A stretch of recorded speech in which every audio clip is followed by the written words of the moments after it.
take a little more of this. Come on, George.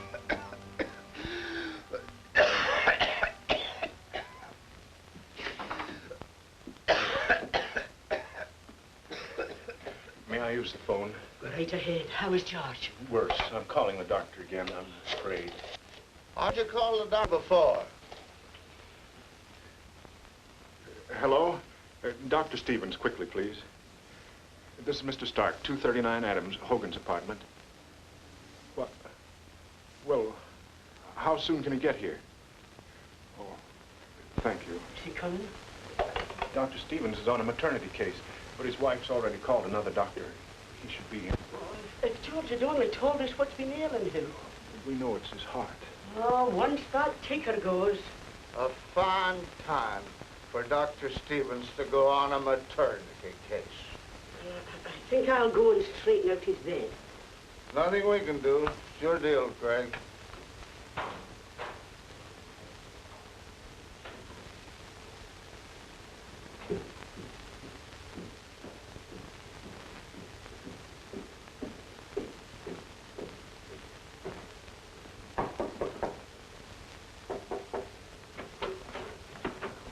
Good evening.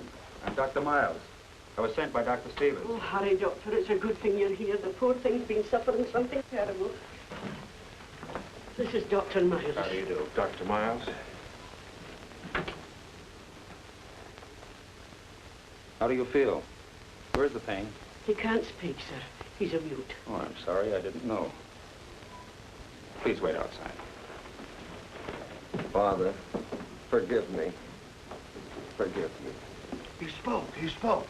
His pulse is very low. He spoke to Mom. Did I? Why, it's a miracle. I can't believe it. He did speak. He said, Father. He's been rooming with us for over 10 years, and he always wrote his answers on that little blackboard. And now he talked. Mr. Stark, did you hear? Yes, he spoke, but it was no miracle. It wasn't, I heard him, didn't you, Mom? Clear as day. Father, forgive me, he said. Father, forgive me. George was not a mute. He just didn't speak. For years, he's never uttered a word. Why would a man do such a thing? I don't believe it. A man keeping his mouth shut for years? No, sir. George's story was very strange, almost beyond belief. His real name was not George Turner. It all began in Hungary, many years ago, in the little province of Aradi, not far from Budapest. The Baron of this province owned most of the land there. But when he discovered there was oil on the property, he kept the discovery a secret. And he immediately began to negotiate through various pretenses for the purchase of all the neighboring farms. Good evening, Baron. Good evening, honey. Come over here. Cigarette? No, thank you. Thank you. Well, have a drink. Cognac, champagne. No, I don't drink, Baron. I don't. Well, honey, we have been neighbors for years. But yet, in reality, we are not. But why? This land of yours, honey. Those acres which you rented to these people. I don't want them near me. I hear you are selling the land to them, No, it's a good price they offer me. Honey, look, you have no agreements. Getting rid of them would mean all crops would belong to you. Oh, I'm not a farmer. The crops will be ruined. I'll help you. My men will bring it in. What? In fact, I might even buy your property if you still want to sell it. Baron, I didn't know. I didn't know you wanted my property. Why, you can have anything you want, anything. Very soon, but now you have to excuse me. My niece is waiting. Darinka! Come in, Darinka, and don't forget what I told you. Oh, no, I won't, Baron. Good evening. Good evening, good evening. It's about your buying part of my land. I heard you made the same deal with Horney. Yes, I'm acquiring several parcels of land. It has to wait until after election time, you understand. But we come to an agreement. Oh, yes, yes, Baron. The Baron met with no opposition to his deals, except for one. And although Horney wanted to sell his land to the Baron, he had it leased out at the time, and the tenants who'd been there for generations refused to move. Well, a short time later, an incident occurred in this province. A young girl mysteriously disappeared, and not being found, her case was put into the unsolved files. Well, the Baron called up one of his political lackeys, Budapest, And acting on the Baron's orders, this lackey took over and went to the local authorities. Yes, sir? State Attorney Stark? No. Mr. Stark isn't here just now. I'm his assistant. What can I do for you? How do you do? I'm Kulaman Balog, Special Investigator of Budapest. Here are my credentials. Pleased to meet you. My name is Erno Miller. But our office has already made a report of the missing Anna Tamashi. That's exactly why I am here. You see, my very good friend, Baron Araday, has taken a personal interest in the question of why you gentlemen have been unable to find the murderer of this girl. You see, she happened to have been a maid for one of the Baron's neighbors. Murderer? But my superior, Mr. Of Stark... course, the Baron has told me enough to give me the information that this girl simply could not have vanished into thin air just like that. Well, you may have something there, Mr. Balog. Of course, I realize that you gentlemen from the provinces have a limited knowledge of criminal investigation. Mr. Balog, this is confidential. You see, I'm sort of handicapped by my superior's policies. He's a stickler. Facts, rules, abstract justice. But now that you're here, I'm sure I can be of great service to you. And will you please tell Baron Araday I am at his disposal? Splendid. We hope to call on your services. Now, I shall get a room at the inn. I want you to prepare an office for me. And please tell Mr. Stark that I have taken entire charge of the investigation. Balog's first orders were to arrest Horney's tenants. I want you to sign this confession right now. But, sir, there is nothing I could possibly confess. I haven't done a thing, not a thing. None of you has anything to confess. You all lie right into my face. You killed Anna Tamashi. Put them in chains, lock them up. But listen, just another word. Listen. Order. No one is allowed... At last, the trial against the tenants began. This case was brought to the attention of a brilliant lawyer and humanitarian who offered to defend the accused. This is the press, Mr. Nemish. Yes. All right, Mrs. Schwartz. Sneak in. But you must leave as soon as the judges come in.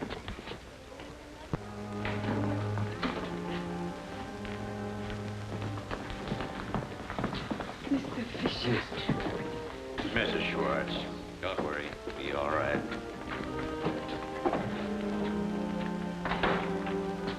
George. I haven't seen my wife for 2 months. Please don't say that.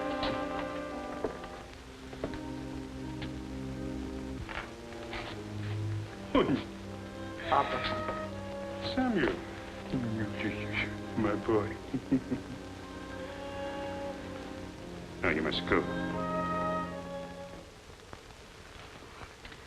Everybody rise!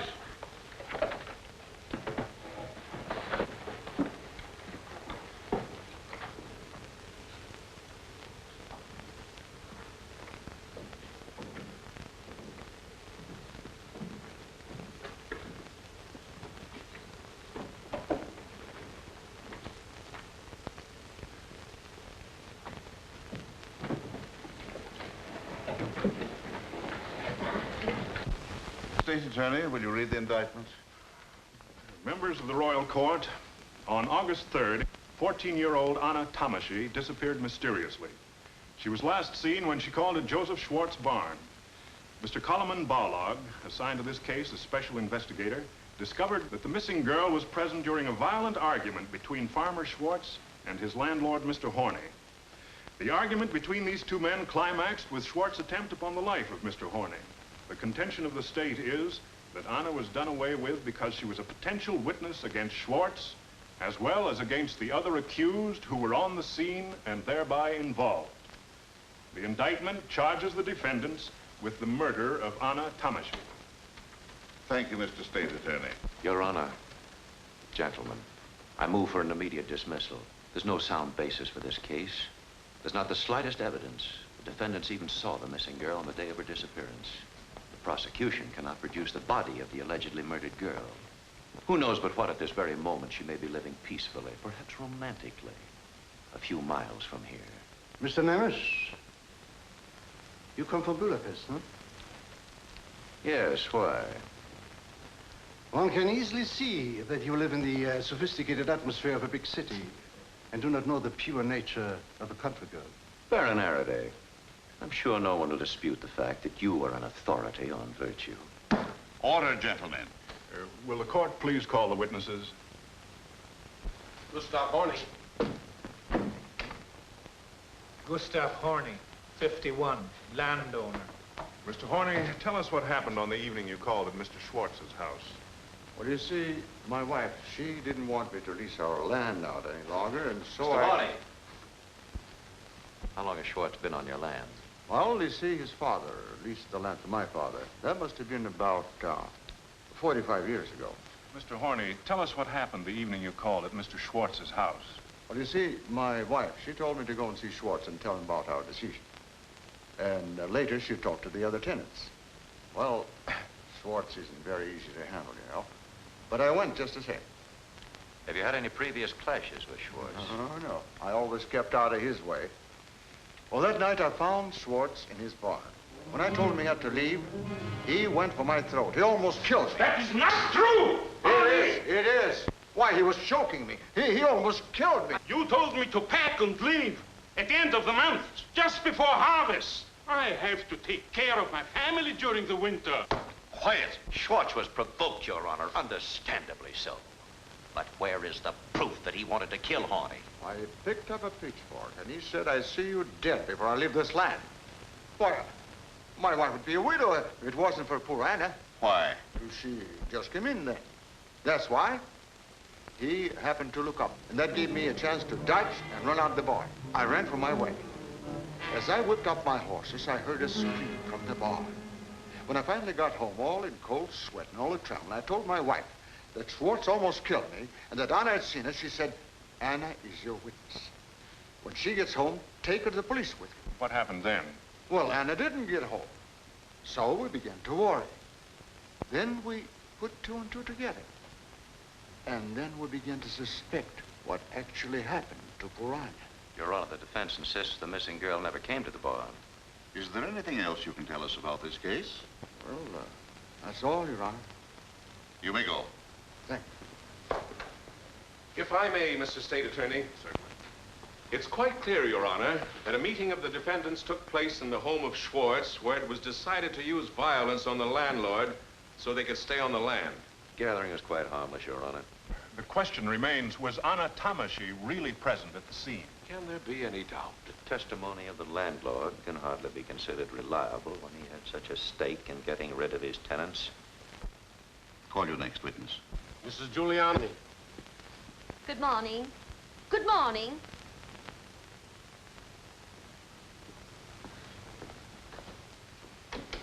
Good morning, Your Honors. You are Mrs. Juliana Horney? Tell us what you know about this case. Well, to start with, Anna was like a child to me. I quite forgot she was my servant. Were you actually related to the murdered? Missing.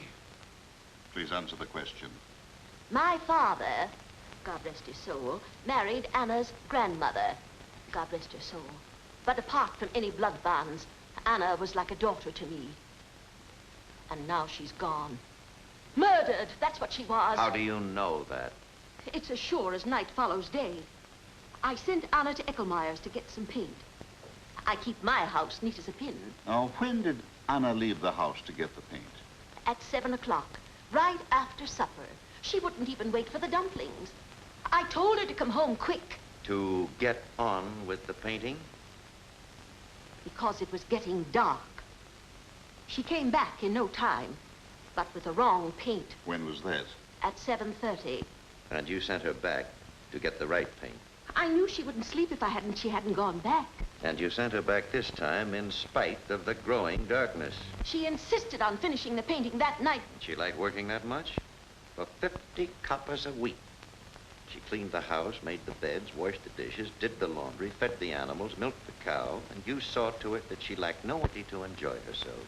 What happened after the girl left the house the second time? I waited for her. When my husband came home and told me he saw her at Schwartz's barn, I was frightened. So I rushed to her mother, hoping she would get there. But I couldn't find her anywhere. My poor husband had to run for his life. And Anna was there, too, and saw it. That's why they killed her. Keep them in jail, Your Honor. Mrs. Horney. Any further questions, Mr. Stark? Mr. Nemes? No.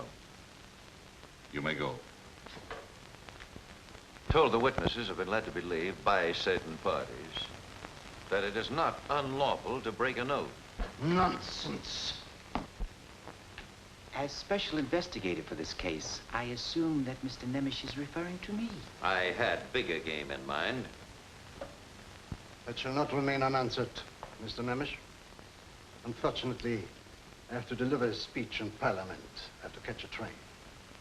Therefore, I ask your honors to be heard at once. Considering the pressing nature of Baron Araday's official duties, the court has decided to waive procedure. Thank you. Your honors, ever since the murder of Anna Tamashy... Object, Your Honor. There's no proof of murder. Very well, then, Mr. Nemesh. Ever since the disappearance of Anna Tamashy. Ever since my own good, kind neighbors came to me, with their suspicions growing ever stronger and stronger. Ever since this tragic, shattered ghost that was once Anna's happy mother came to me and begged me with tears in eyes for justice. And then, my good friend, the special investigator, presented to me fact after fact of damning evidence. Then I knew, beyond any possible shadow of doubt, that here was the most dreadful murder ever committed in cold blood. Baron, have you any material evidence to offer concerning this case? Nothing beyond the conclusive findings of the special investigator. Any further questions? What for? Your Honor, this witness has no real evidence to offer. Thank you, Your Honor. Call your next witness. Will Your Honor please call witness Andreas Molnar? Molnar, perhaps.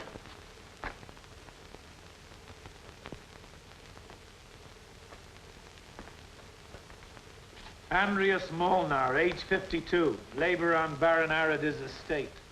May I, Your Honor? Proceed, Mr. Investigator.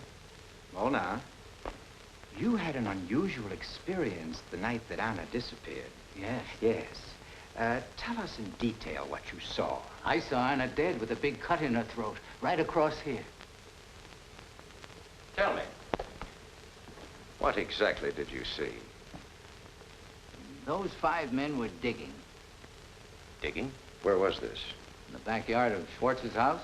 I knew what they were digging from what I heard at the inn. What did you hear at the inn? What everybody else did. Mr. Horney come in and said, I bet my last copper those 5 men killed Anna in Schwartz's barn because she was a witness for me. And that makes you sure they were digging a grave for Anna? Yes. Didn't the prosecution investigate Molnar's story and dig up the body? Naturally, we investigated Molnar's story, and we found evidence of freshly dug earth behind the barn. But the defendants must have gotten wind that we were on their trail, so they dug up the body and buried it elsewhere. You admit you let these defendants get the best of you? Why, Mr. Bellow? Any further questions? No, Your Honor. Witness dismissed. Your Honor, request that the missing girl's mother be called, Mrs. Maria Tamashy. Maria Tamashy.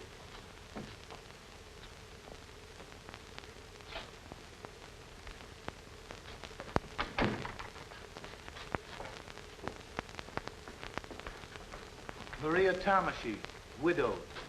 Profession, laundress. Tell us what happened on August 3rd. What happened? With the permission of the court. All right. Mr. Investigator, you may question the witness. Thank you, Your Honor. Did your daughter Anna come to see you on August 3rd? Yes.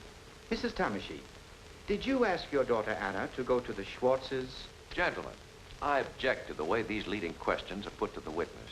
In view of the state of mind and emotions of the mother, I am forced to get her testimony by this simple method. You may continue.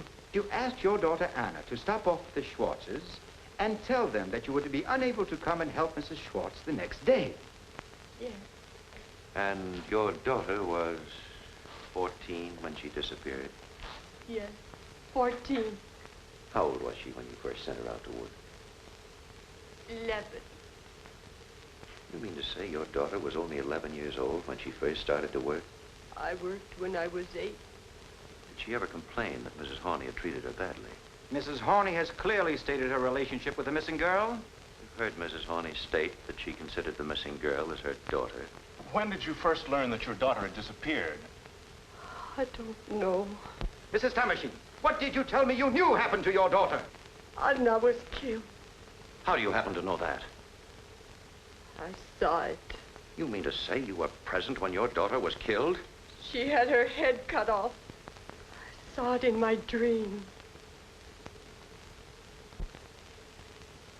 Gentlemen, for the record and for your particular attention, please note that this witness has just testified under oath that she saw her daughter killed in a dream. Any further questions? No. No questions. Mrs. Townshend, that is all. Doctor, will you help the witness, please?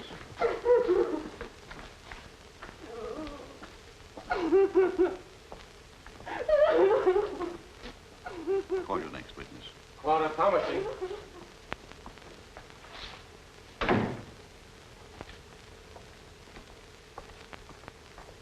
Clara Tamashie, age 17, domestic servant.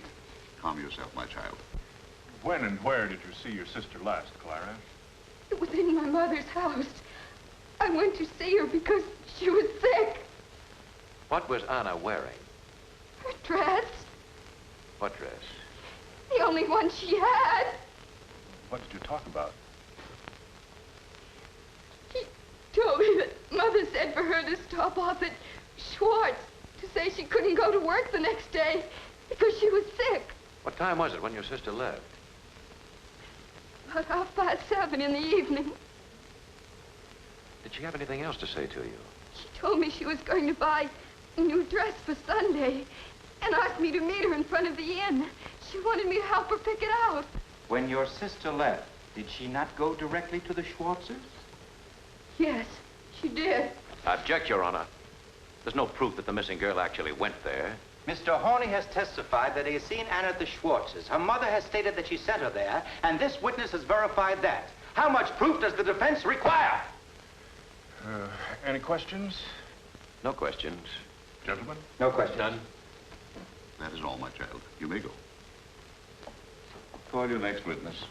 Margaret Darosh.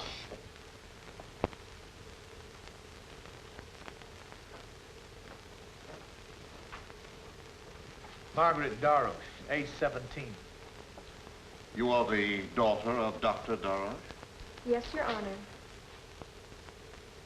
Miss Darosh, you do not live far from the Schwartzes. Not far. Tell us what you particularly noticed on the evening of August 3rd. I was about to close the shutters of my room when I heard a distant scream. And where did that scream come from? From the direction of Schwartz's barn. What else did you notice? The scream was followed by a choked crying. Miss Darosh, couldn't it have been an animal? No, it was a girl. Do you have that, gentlemen? I want the records to show that Miss Margaret Darosh on the evening of August 3rd heard a girl crying, screaming, choking, and that these sounds came from the direction of the Schwartz farm. Just how far is Schwartz's barn from your home?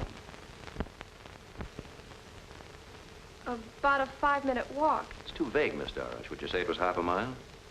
Not quite. You mean you could distinguish clearly the cry of a girl from that far away? I found out later I was correct. How so?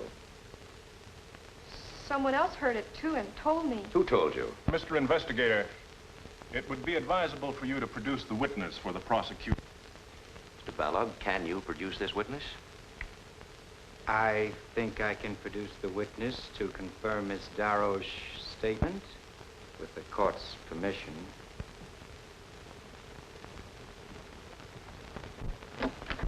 Is young Samuel Schwartz out here?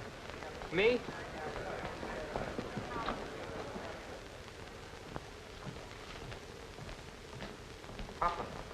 Samuel, take off your hat. What is he doing here? You are the son of Joseph Schwartz. Yes. How old are you, Samuel? I was 14 on the 24th of June. Samuel, did you not tell Daroche that you heard a girl scream on August 3rd? No. No, I didn't. Is that your answer? Remember, you want the truth. I object, Your Honor. This boy has been questioned time and time again. His various testimonies are in the record. Very well, then. Miss Daroche, according to this young man's testimony, it is you who have lied. You're under oath and can be punished. Miss Margaret never lies. All I told her was that I saw Anna in the barn. Samuel, they're using this girl to trap you. Don't lie. My son is not lying. It's true. Anna did come to the barn while the landlord was there. Joseph, what are you saying? You never told us that. Why did you conceal that from your attorneys? Schwartz, did you commit this crime? I haven't committed any crime. As for the others, they didn't even see the girl. Here it is. This man has as good as confessed, but he is trying to cover up for the others. Schwartz, tell me here and now, why did you conceal the fact that Anna did come to the barn? I took one look at my sick wife, and I was afraid to see. Samuel, we now know that Anna was in the barn. Now, why not admit that you actually heard the girl scream, as Miss Daroche said? But I didn't hear it. If you did, I don't ever want to see you again. Well, Mr. Balog, you can't sway this boy to lie in spite of the pressure that's been brought to bear on him. His adolescence, and all your charms, Miss Daroche. Gentlemen.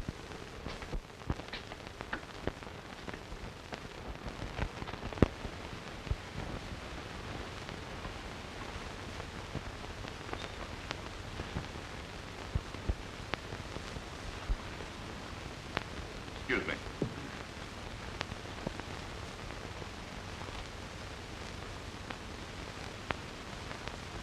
Gentlemen, this police sergeant reports the finding of a female corpse in the river, which may well have some connection with this case. What makes you think that this corpse has any connection with Anna Tamashi? It's the dress, sir. It answers the description we have in our police records. Besides, we have no report of any other girl missing hereabouts. Where is the body? Outside. We brought it in a cart. Your Honor, the mother of the missing girl is in the witness room. I request the court's permission to have her look at the body immediately for identification. Granted. Constable, would you conduct Miss Tamashi to the cart? And Mr. Miller, would you please go along? Yes. I'd like to have my associate, Advocate Fisher, view the body with them. Granted. Who are these men? The two raftsmen who found the body. What are your names? I am Herman. And you? My name is Joseph Martin. How and where did you find the body?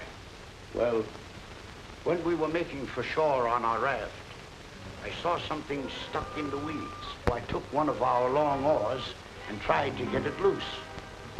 When we saw it was a dead woman, Martin wanted me to throw the body back, but I was afraid somebody might be watching. So I made him help me, and we dragged the body out and put it on the grass.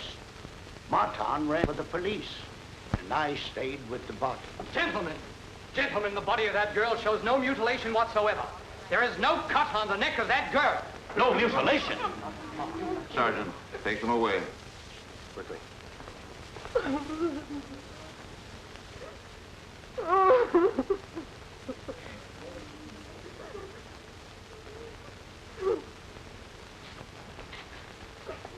Mrs. Tamashi, was that your daughter?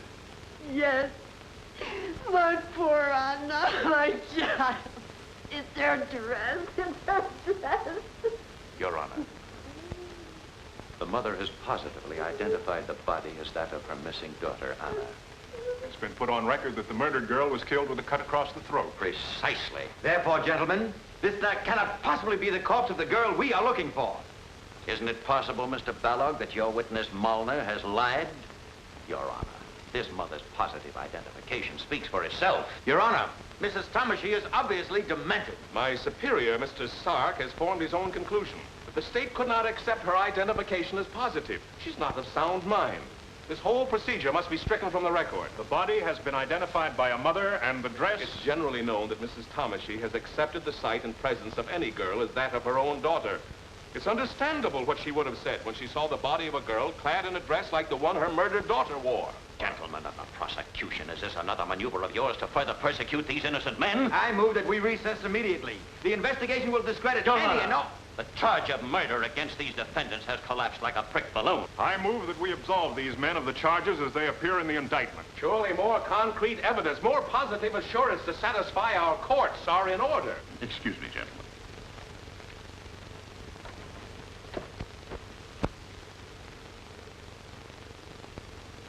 A verdict rendered in haste would be rash and ill-considered.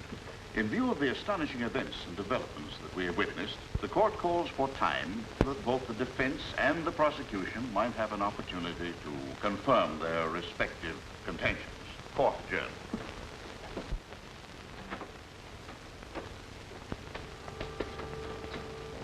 My sympathies and convictions with Nemish and the defense.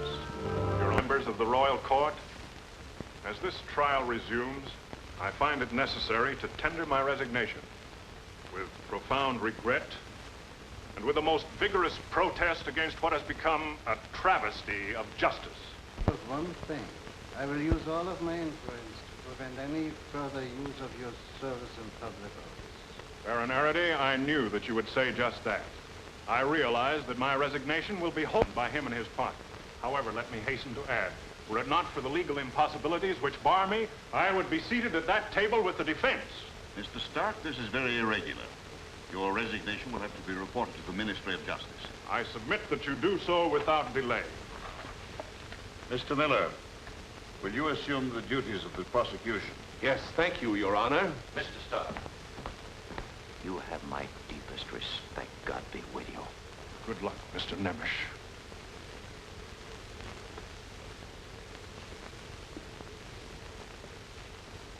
Your Honor, more than a month has elapsed since the positive identification of Anna Tomashy's body by her mother.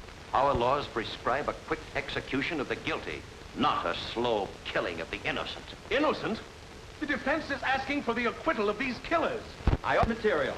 Your Honors, here is the evidence of an incredible conspiracy to thwart justice. The investigator has any new evidence. I demand that it be produced here in the flesh, not by means of these documents. I was trying to save Your Honor's time. However, we anticipated that counsel for the defense would prove obstinate. So we have our witnesses right here. May I suggest that we first call Dr. Darroch of Tanavar, general practitioner? If any new witnesses are to be called, I demand that we pick up where we left off. The defense would like to have Mrs. Maria Tomashy repeat her last statement. I would like you to decide for yourself, Mr. Nemish, if you wish to have her called. In fact, that's why we're calling on Dr. Darroch. Call Dr. Darroch. Good afternoon, Your Honors. Dr. Darroch, you are the only resident physician of Tanavar, and I assume your practice embraces the entire community? It does. Tell us what happened to Mrs. Tomashy. She is suffering from delusions and is thoroughly incompetent. She is now confined to a mental institution, which I recommended. Just when did you find her to be mentally ill? Since the very day her daughter Obvious, Your Honor, only too obvious. But this woman was declared to be insane the moment she made the most damaging statement to the prosecution, when she identified the body as that of her missing daughter. No one could identify that body. It had been decomposed. It must have been in the water at least 6 or 7 months. Not only did the mother identify her daughter, but the dress of Anna as well. Oh, yes, the dress. I am prepared for that, too. But now, can anyone doubt the integrity of our esteemed physician? Just how does the doctor justify his opinion? I wish to add that Anna was only 14 years old, while the body was unquestionably that of a girl 18 years old. There are certain anatomical facts that do not melt away in water, Mr. Nemish. With all due respect for Dr. Darroch as a general practitioner, I question whether he's qualified to voice such a definite opinion. May I call county physician Dr. Georges Samash for corroboration? Dr. Samash. Good afternoon, Your Honor. Dr. Darroch. Dr. Samash, your colleague has stated that the corpse which was found in the Tarnavar River was not that of Anna Tomashy. Do you share his opinion? I do. Doctor, Did you know the missing Anna Tomashy? Not personally. You never saw her, and yet you say this body cannot be hers. I know my medicine as well as you know your law. There is no question that the dead girl had ever done any hard physical work. Furthermore, I should judge the corpse to be that of a woman in her 20s, fully matured. Your colleague has just told us the body was that of an 18-year-old girl. If my colleague estimates 20 years, I naturally bow to his superior knowledge. When a corpse has been in the water for 3 or 4 months, it's really quite difficult to establish the exact age.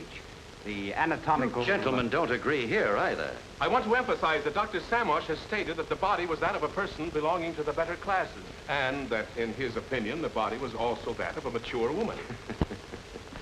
Pick the best from each witness and discard the contradictions. A very convenient method. Differences? How can a mother's sure knowledge be dismissed by any professional assumption? Any further questions? No, no questions. Thank you, gentlemen.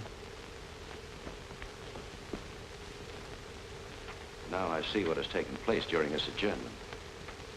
But, gentlemen, the bodies of young ladies don't float up and down the river. Whose body is it, if not Anna Tomashy's? Does it not occur to Mr. Nemes that the body might have been stolen by an accomplice from the morgue in Budapest or from the cemetery? Baron Araday. Your personal interest in this case needs to be exposed. Gentlemen. You'll hear the rest of it, Baron. I don't put up this slender. Whatever these people have accumulated, whatever seeds they've sown by their sweat and labor will be picked up for a song. What loot? Hireling for these murderers. For the record, my colleague, Mr. Carl Nemes, has volunteered his services in this case without any compensation whatsoever. Order, gentlemen. This is not getting us anywhere. I restrain you from any further disturbance of this sort. Mr. Miller, will you continue? I propose, Your Honor, that the state be allowed to call the rest of the witnesses. Granted. Constable, call Rassman, Herman, and Martin.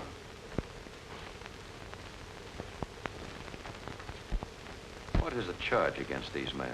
Accomplices in the crime. They too. Will you please tell the court the events that led up to your arrest? I confess to the investigator. You want your confession to be read? Yes. One evening, during the middle of June of this year, I don't remember the date exactly, a woman dressed in brown and carrying a small parcel under her arm offered to give us 100 gulden if we would carry out her instructions. She pointed to some bushes on the other side of the river and said that we would find a female corpse hidden under a blanket. In the parcel were some torn clothes, which we were to put on the girl. We were to tie the body under our raft where nobody could see it, float it downstream as far as Otarnavar, and then pretend we had just found it in the river. Your Honor, are we expected to believe this nightmare? This work of fiction? Just who is this woman in brown? What's her name? You took the clothes from the woman in brown and dressed the strange corpse, and then went to the place she told you to and acted as if you just found the body? The defense wants proof. Can you produce this witness, Mr. Balog? No, unfortunately, we have been unable to produce the woman in brown. Apparently she's the only one you've overlooked. Your Honor, have I your permission to examine those records? Thank you. Herman, just how often did Mr. Balog cross-examine you during your imprisonment? Answer the question. I don't remember. Once a week? Every day? Sunday, too? Did he wake you up at night? To drag these lines out of you, he... I protest against this continuous attack on an official carrying out his duty. Baron Araday, please. Has the counsel for the defense any proof that these confessions were obtained from the witnesses by force? Unfortunately, no, Your Honor. Until this woman can be produced here in court, I demand in the interest of justice that this case be adjourned. I cannot favor any further loss of time in this trial. Will the investigator use every means in his power to bring this woman into court? Certainly, Your Honor. The court will proceed with the evidence.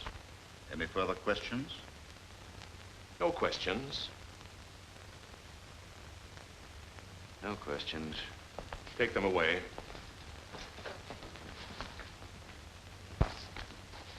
I've would like to enter a strong complaint for the record. We of the defense have been unable to contact either the defendants or the witnesses during this recess. We haven't even been able to reach young Samuel Schwartz, who's been placed in the care of the state.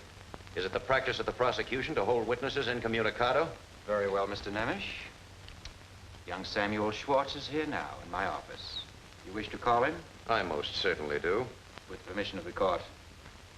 Please call Samuel Schwartz. Mr. Bell, could you explain why you kept this boy isolated? We had good reason to keep him in the care of the state. You see, one never knows what might happen to this boy. He could have been intimidated.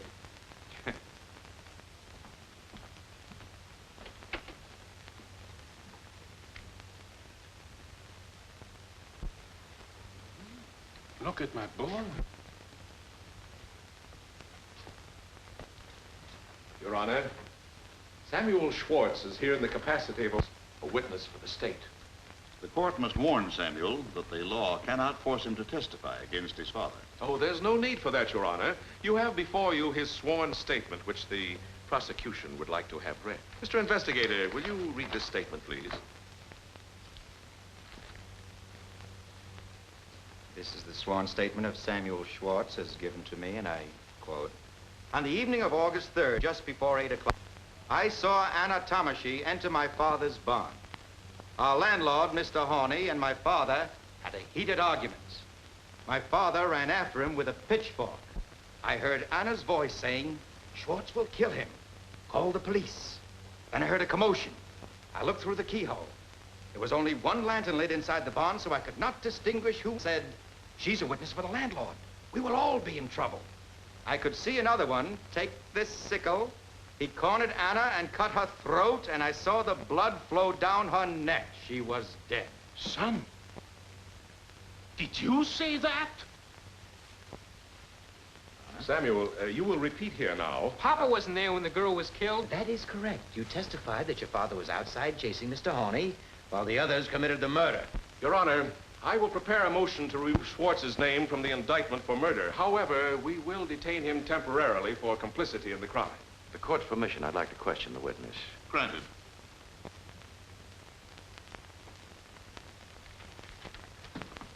Samuel, we've just heard your sworn statement. First, let me say you look quite different now. You're not the same boy who was here before. You've changed. Tell me, Samuel, just what has been done to you? How did this all come about? I object. You object to my questioning the witness? Now, Samuel, isn't it true that you were a guest at the Baron's castle? You and Miss Darash were escorted there by Mr. Ballog? Nothing wrong with being nice to a poor boy. As you left there, was in these fine new clothes you're wearing now? I didn't get them there. The tailor came to me. And the barber, too. And weren't you taken for a jaunt to Budapest in the Baron's carriage? Didn't a young lady accompany you, Miss Margaret Darash? The defense seems to have a great deal of information, although it claims to have been denied access to this young man. This is one time the defense has taken the liberty of putting two and two together. And as for this record, there it is, gentlemen, just a blank piece of paper. You thought it was clever by such a compromise. To say the father was out chasing the landlord at the actual time the killing took place. That, gentleman, is a dead giveaway, a bad piece of construction. Your assumptions are insulting and unfounded, Mr. Nemish. They are another attack on the state's integrity. Your Honor, I request the court's permission for this father to speak to his own son. Thank you, Your Honor. Samuel, go to your father. The others couldn't have killed Anna. The only one who saw the girl was I, so if you say a murder was committed in our barn, you are only accusing your father. But, Papa, you didn't kill her. Of course I didn't. And neither did they. Look at your father. Say, I haven't told the truth.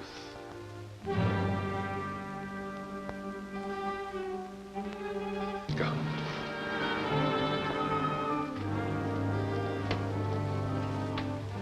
He couldn't have changed that way by himself. You have done this to him. You have made him a rotten traitor, a dreadful sinner. Take yourself.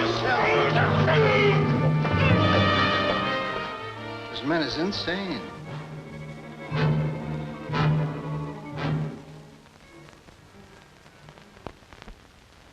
Oh, Constable, will you take this boy back to my office, please?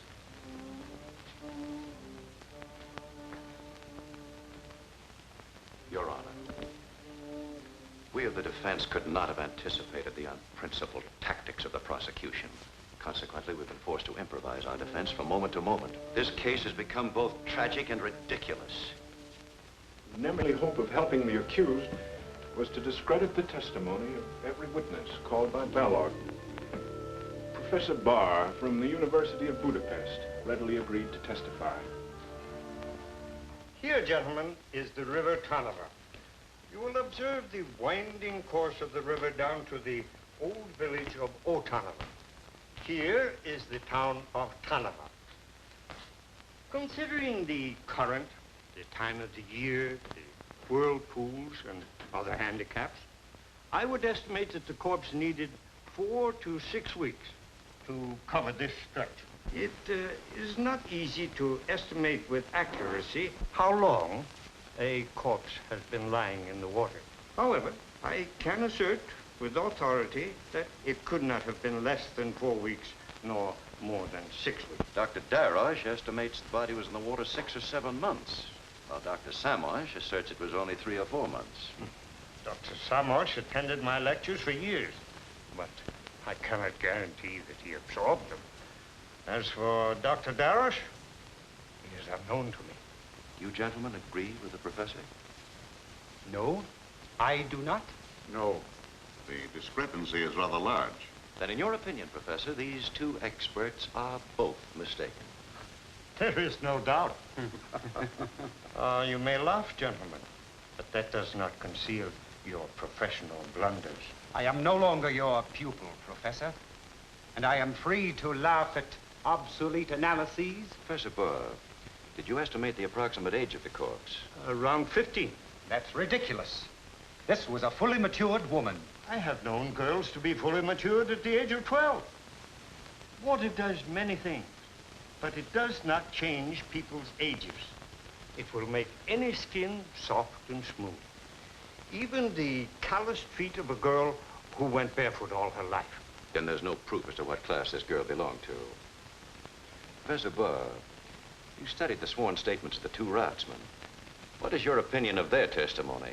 It is improbable that they could have transported the body, as they say, without attracting the attention of other raftsmen. A body in such a state of decomposition would have slowly spread a very strong odor. Professor Barr, you are employed at the University of Budapest? I am. Lately, your appearances in court have been largely on behalf of an insurance company, the Hungarian Alliance. Insurance companies frequently need expert medical analyses.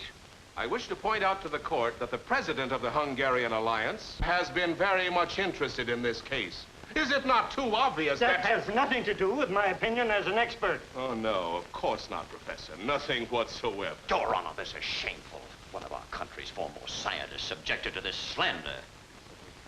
Do not disturb yourself, Mr. Nemish. These gentlemen are not in a position to change my views or to affect my personal integrity. Have the medical experts any further statements they would care to make? None. None. In view of the circumstances, none. Thank you, Professor Barr. And I'm very sorry. Your Honors, these contradictions mean nothing.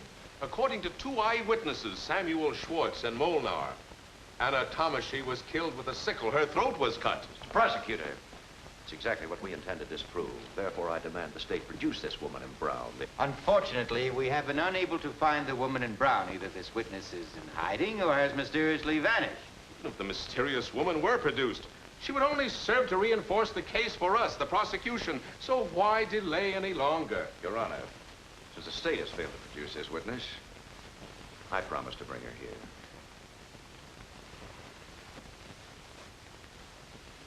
The defense has promised to produce a witness who could not be found by the state.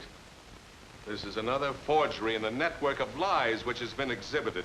A most ingenious house of cards, topped by that decked out in Anna's clothes. And the so-called medical expert coming down from the capital city, trying to throw the dust of his pretended learning in your eyes.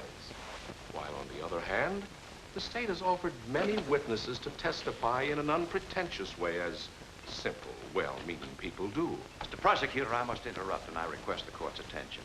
We have here a new witness who awaits immediate examination. You are too late, Mr. Nemish. This case is not closed, Mr. Prosecutor. Your Honor, it's important this woman be heard at once. I insist that... You insist?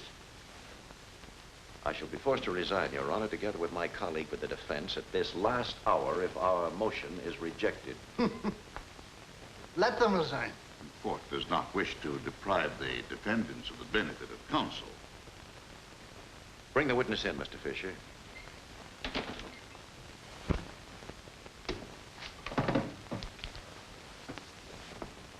Your name? Irene Pater, Where are you from? Budapest. What connection has this woman with the case? Well, given the chance, I'd bring out my point. I understand from the investigator that this woman has been jailed for drunkenness and disorderly conduct in the last 10 days. But State Attorney Miller has just said that you were jailed on various counts. Is that true? Yes, And where were you imprisoned? right here. Women's section, second floor, cell number 3. What did you learn in prison that might concern this case? There was a woman in the cell next to mine who was being given sedatives to keep her quiet. Her name is Mrs. Ethel Mihaly from a village nearby. How do you associate that person with the case? She kept repeating that she wanted to come to court to testify. Your Honor, this witness knows what she's saying. No decent person could possibly believe a woman of this sort. Mr. Ballack, you've said too much. I demand an immediate apology. My dear colleague, these gentlemen cannot possibly know that this lady happens to be your wife. Mr. Nemish, I demand an explanation. Your Honor, the wife of my associate submitted to this experiment, pretending to be drunk and disorderly. You see, we simply had to get someone inside that prison to find out what was being kept so secret. Your Honor, I demand that Mrs. Ethel Mihaly be produced here at once to testify. This woman wants to be heard and should be heard. Thank you. Will the court please sign this order to produce this witness now? This is all a pack of lies. Madam Fisher, I thank you. I would like to have the state witness, young Samuel Schwartz, recalled. Constable, call in. Samuel Schwartz.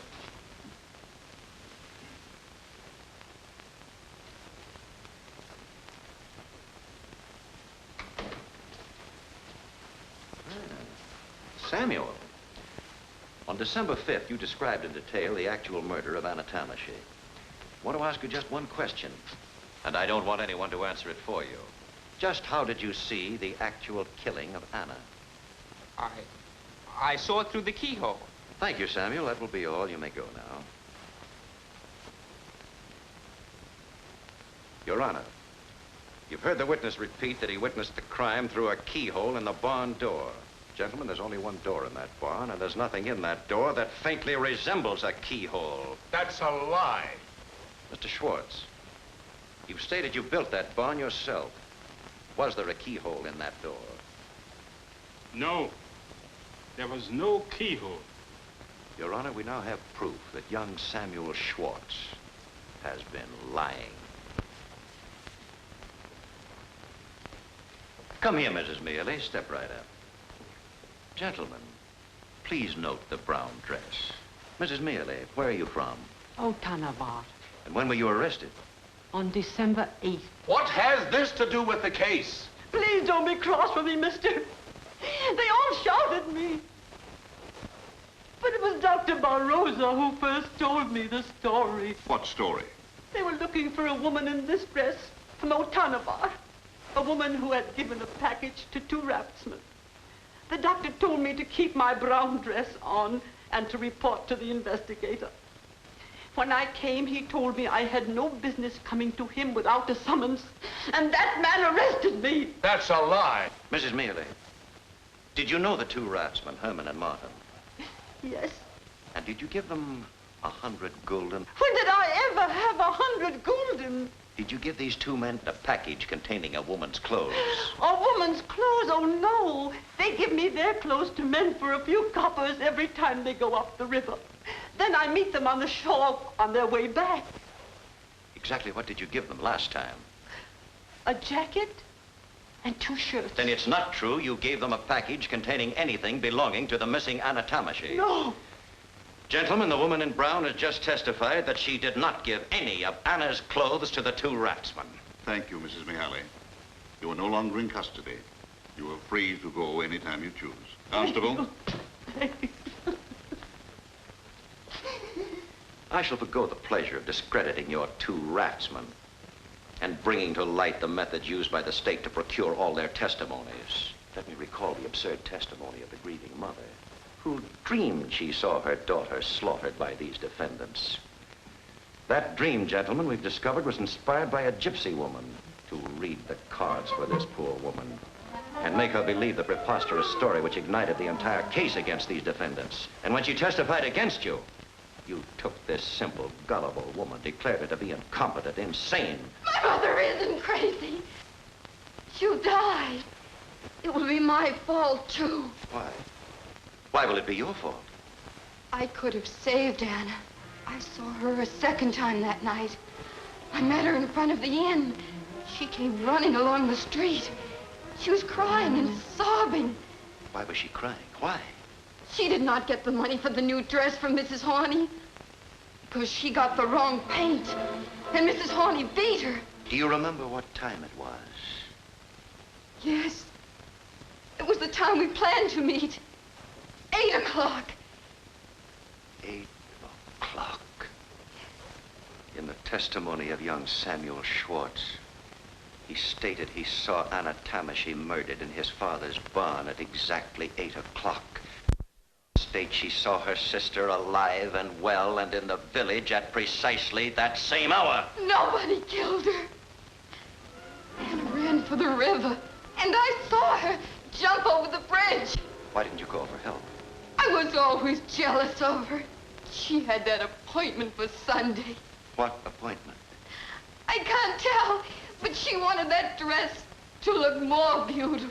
You must tell us, my dear. You must. I can't. I can't. Did someone warn you not to tell us? Who warned you not to tell us? It was the investigator. That's not true! Yes, it is. You told me not to say it was His Excellency the Baron. He was going there to take piano lessons. Baron Araday. This trial has become an outrage. Your title does not permit you to... I'll have you off this bench before you know it.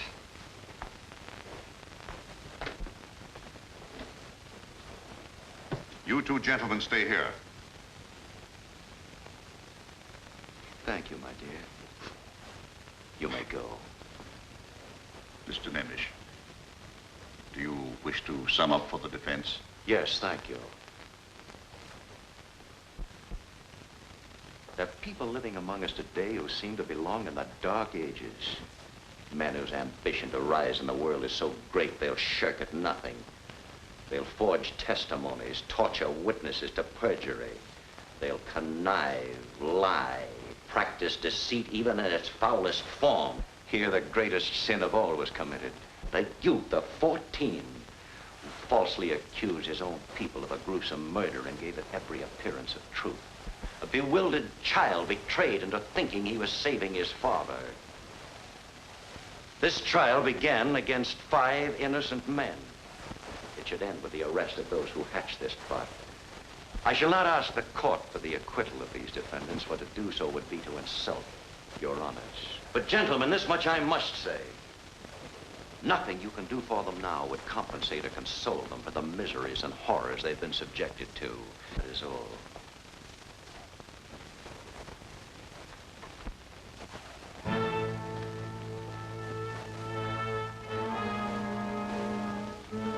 In the name of His Apostolic Majesty, the King of Hungary, this court pronounces the 5 defendants acquitted of all charges. The case against them dismissed. They're free to leave at any time. Court adjourned.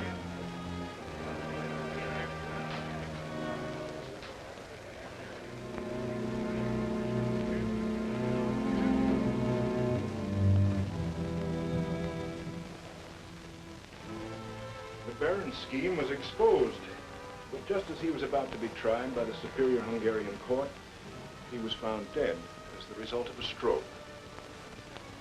I came to America, and Nemish went on to become the greatest attorney of his day. Strange. Very strange. It is that. But what became of the boy? Was that boy George? Yes, his real name was Samuel Schwartz. He repented for his lie so deeply that he never spoke a word since the last day of that trial. Until this, his dying day.